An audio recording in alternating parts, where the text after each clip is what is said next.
we have been joined by Rav Singh, who is the creator of the spectacular 3D model of the Kohinoor that we were able to see today. And he is also creating a number of these models. I have a question to ask Tarun. So Tarun, welcome to the show. Hi, Sonia. Thanks for having me. Very nice. It was a spectacular models that you have created. Amazing work. And one of the things I'd like to know is, what is the process by which you create these stunning models? Can you just walk us through right from, how do you start and how it ends up to this wonderful image? Of course, yeah. First, what we do is we start to research the object and collect as much information about the object as we can, studying the design and the physical makeup, the type of materials. And we also look at the damage and wear and tear of the object as well to try and recreate that and preserve that. Once we understand the object, we start to build a 3D model using computer-aided design software. And once we have a 3D model, we start to unwrap and add color and physical material properties so that the object will respond to a light environment as a real object would. Once we have that kind of a object ready, we can then insert it into a game engine or an online WebGL engine, which means that people can look at it and manipulate it in real time. And we've even been able to put these objects into virtual reality headsets as well. Oh, that's wonderful. And for the Kohinoor that we saw, how many images do you need to click to create something like this? So with the Kohinoor, we only had like a few images and some drawings as well. So some of it, we actually have to take a bit of artistic license and make it up from photographs. So for example, we only had kind of minimal photographs. So there was a lot of kind of manual work in terms of recreating the material textures and colors. So the depth, if you see the width of the piece, is that something then you have to work into the design?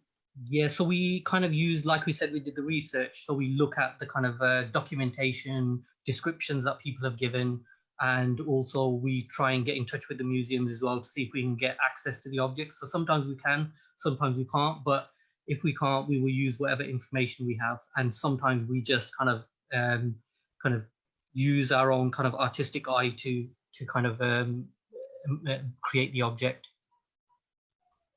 So what are the next upcoming models that we should look out for that you're working on? Yeah, so we've got some really nice items from the Royal Armouries in Leeds. So we've got 3 items coming from there.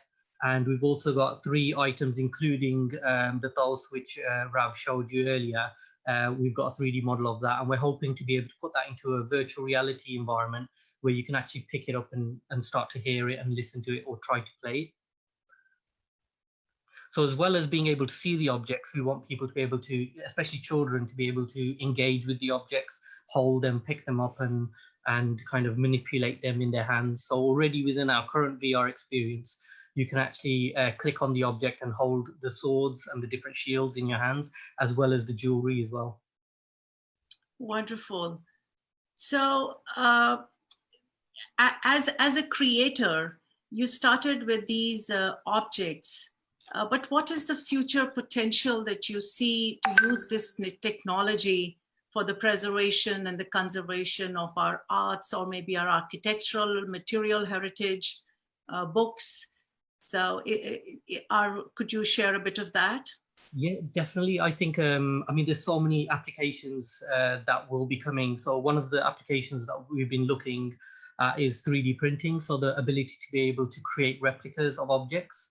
And also, once you have a digital virtual object, it means that you don't have to transport the object. You don't have to insure the object. So it means that you could make infinite copies and everyone around the world can experience the same object. Without having all that kind of the cost involved with creating exhibitions.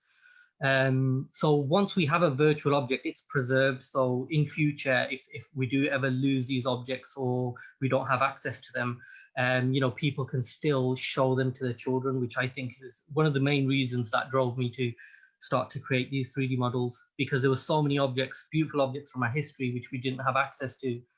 And I thought it was a shame, that I wouldn't be able to show my children these objects. So being able to create them in 3D and be able to see them in front of you in a VR environment is probably the next best thing from actually being there at the museum. You can't replace the museum, but it's the next best experience that we can have.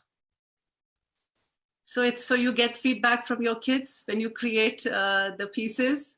Yeah, I do. I always kind of get them to have a look at it when we did the augmented reality exhibition where you can actually hold a card and you can see the object in front of you. We try to add a bit of playfulness to the experience so that children can have a bit of fun. And then afterwards, we can have a conversation with them. Oh, look, which sword did you hold, or which piece of jewelry?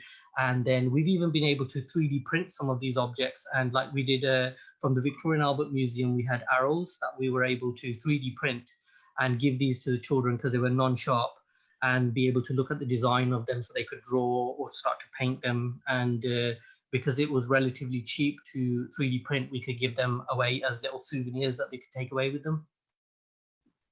That's fabulous. I think those are amazing possibilities and potential, and it's good because the younger generation is the future, and what you're doing, we really appreciate it, and we hope to see more and more of your work. So I would like all of you to visit their website, which is, can you say the name of the website, Taran? Yeah, it's the AngloSikhMuseum.com. Great.